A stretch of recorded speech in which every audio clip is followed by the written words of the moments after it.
Hello बच्चों, आज की क्लास में हम डिस्कस कर रहे हैं हमारी वर्कशीट नंबर 16 और आज की हमारी वर्कशीट का टॉपिक है दो चरों वाले रैखिक समीकरण।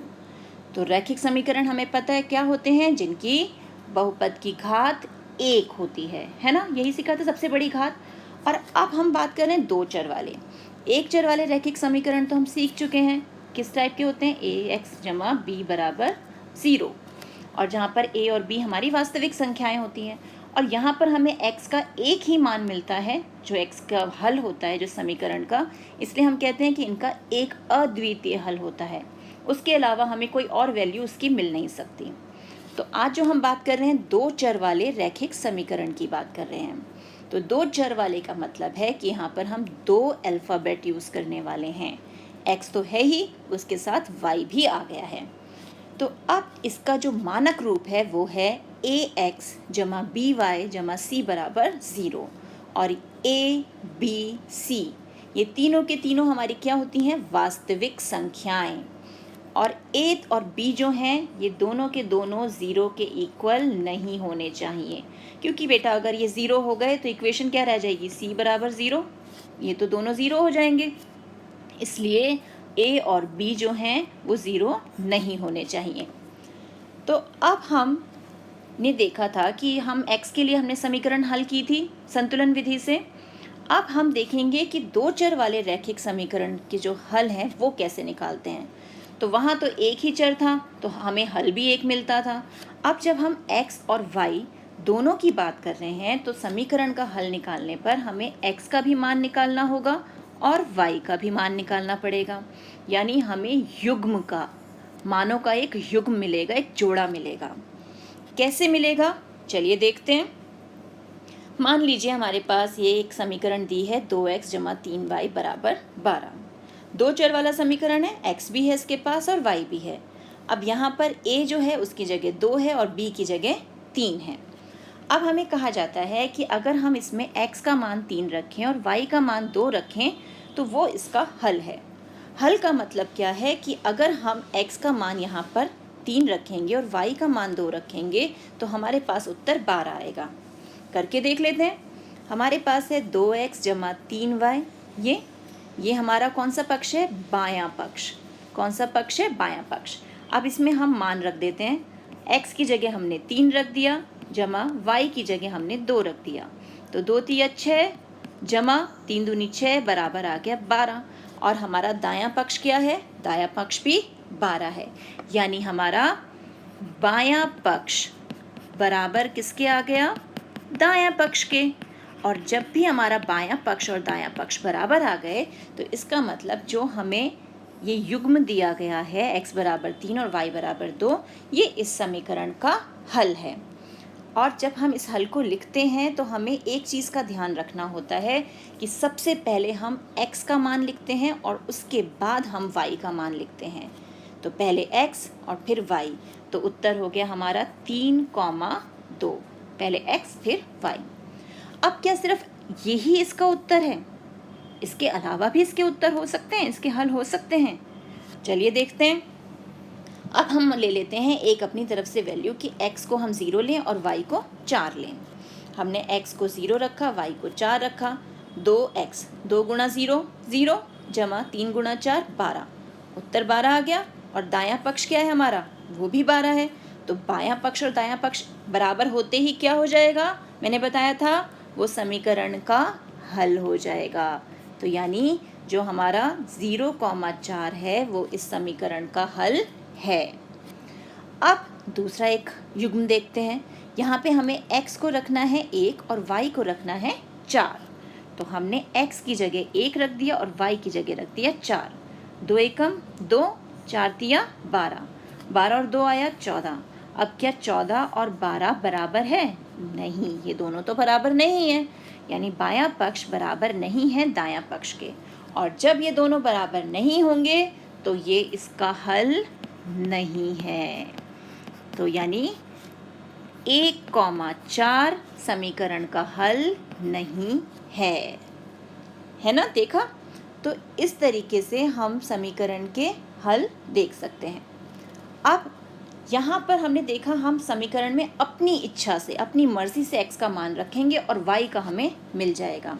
अब जैसे हमने x और y का मान यहाँ पर x की जगह हम 2 रखते हैं, हमने अपनी मर्जी से रख रहे हैं ये, तो 2 की जगह हमने ये रखा 2 गुणा 2 4 और 3y तो एज इट इज़ है 4 जमा 3y। अब इस 4 को हटाना है तो संतुलन विधि में क्या करते हैं, इसके आगे जमा का निशान है यानी -4 इसको हमने दे दिया और वही हमने दाएं पक्ष में भी किया। ये दोनों तो हो गए कैंसिल, बचा कौन, 3y बराबर 12 में से 4 गए 8। अब ये 3 गुणा में है तो इसलिए हमने 3 से भाग कर दिया, तो बाएं पक्ष को भी और दाएं पक्ष को भी, ये 3 और ये 3 कैंसिल, तो y की वैल्यू क्या आ गई, y आ गया 8/3। तो इस तरह हमें क्या हल मिल गया कि अगर हम x का मान 2 रख रहे हैं तो y हमें मिल रहा है 8/3, यानी हम लिख सकते हैं 2,8/3 जो है वो इस समीकरण का हल है। तो अब हमने एक हल देखा 3,2, एक हल आ गया हमारे पास 0,4 और एक हल आ गया 2,8/3, यानी हम x के जितने चाहे मान रखें तो हर x के लिए हमें एक y मिलेगा। तो चाहे x का हम कितने भी मान रख लें, y के हमें उतने ही मान मिलते चले जाएंगे। तो इसका मतलब x के मान रखने के लिए तो हमारे पास अपरिमित मान है। तो 2 चरों वाले रैखिक समीकरणों के अपरिमित रूप से अनेक हल होते हैं, यानी हम कई हल निकाल सकते हैं, कोई अंत नहीं है हलों का। समझ गए? 3 हल तो हमने यहाँ देख ही लिए। अब देखते हैं हमें प्रयास के लिए क्या प्रश्न दिए गए हैं। पहला प्रश्न क्या है हमारा, 2x जमा y बराबर 7 के 4 हल ज्ञात कीजिए। अब इतने सारे हल होते हैं, अभी हमने देखा कि इनके अपरिमित हल होते हैं, तो उन इतने सारे अपरिमित हलों में से हम 4 हल तो निकाल सकते हैं। चलिए 4 हल निकालते हैं हम। तो हमारी समीकरण है 2x जमा y बराबर 7। तो हम क्या करते हैं, हम बेटा यहाँ पर एक बॉक्स बना लेते हैं, क्योंकि हमें 4 हल चाहिए तो हम ये 4 हल के लिए हमने अपना बॉक्स बनाया। एक लिख लिया x और एक लिख लिया y। x की वैल्यू हम अपनी मर्जी से डालेंगे और y की हमें मिल जाएगी। तो हम x की वैल्यू सोच लेते हैं, हमने मान लिया हमने 0 रखेंगे, एक बार हम 1 रखेंगे, एक बार 2 और एक बार 3। अब हम ट्राई करना शुरू करते हैं, x की वैल्यू डालते हैं जब x बराबर 0 हो, यानी इस समीकरण में x की जगह अब हमें 0 रखना है, जमा y बराबर 7। देख रहे हो 2x की जगह अब हमने 0 रख दिया, 2 गुणा 0 0 जमा y बराबर 7, तो y का मान क्या आ गया 7। तो जब हमने x 0 रखा तब हमें y 7 मिला, तो हमने y का मान यहाँ पे बॉक्स में 7 लिख दिया। अब हम कहते हैं कि जब हमारा x बराबर 1 हो, यानी अब हम x की जगह 1 लिख रहे हैं, जमा y बराबर 7। तो अब क्या होगा, यहाँ आया 2 जमा y बराबर 7। अब इस 2 को हटाना है तो -2 जमा y और 7 में से भी -2, दोनों जगह सेम काम करना है। ये दोनों तो हो गए कैंसिल, y आ गया क्या, 7 में से 2 गए 5, तो यहाँ पे हमने लिख दिया बॉक्स में 5। अब बारी आई जब x बराबर कितना रखना है, इस बार हमें 2, तो रखते हैं मान 2 गुणा 2 जमा y बराबर 7, ये हो गया 4 जमा y बराबर 7। अब इस 4 को भी हटा देते हैं, -4 यहाँ किया और वही काम हमने यहाँ भी कर दिया, ये दोनों कैंसिल, y का मान क्या आया, 7 में से 4 गया 3, तो हमने इसके बॉक्स में 3 लिख दिया।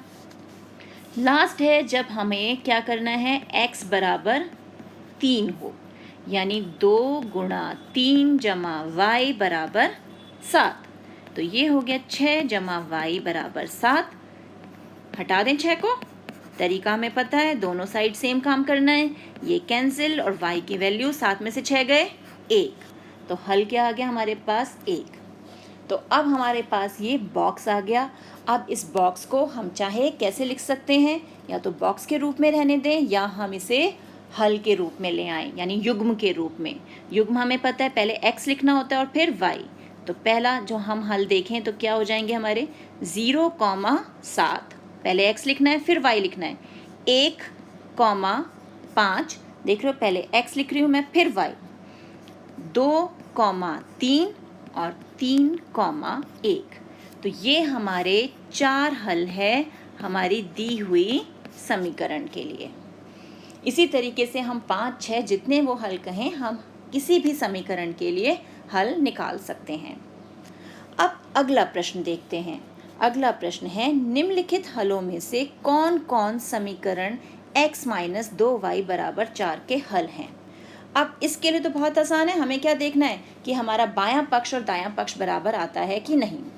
अब पहले के लिए ही देखते हैं, हम 0,2 दिया हुआ है, समीकरण है हमारी x माइनस 2y, तो हम बायां पक्ष लेके चलते हैं। बाएं पक्ष में हमने x की जगह रखा 0, माइनस 2 गुणा y कितना है, y है हमारा 2, तो y की वैल्यू 2 रख दी, तो यहाँ पर आया 0 माइनस 4 बराबर -4। और हमारा जो दायां पक्ष है वो क्या है, 4, तो क्या -4 और 4 बराबर होते हैं? नहीं, ये तो बराबर नहीं है, यानी बायां पक्ष बराबर नहीं है दाएं पक्ष के, इसलिए 0,2 हमारी दी गई समीकरण के हल नहीं है।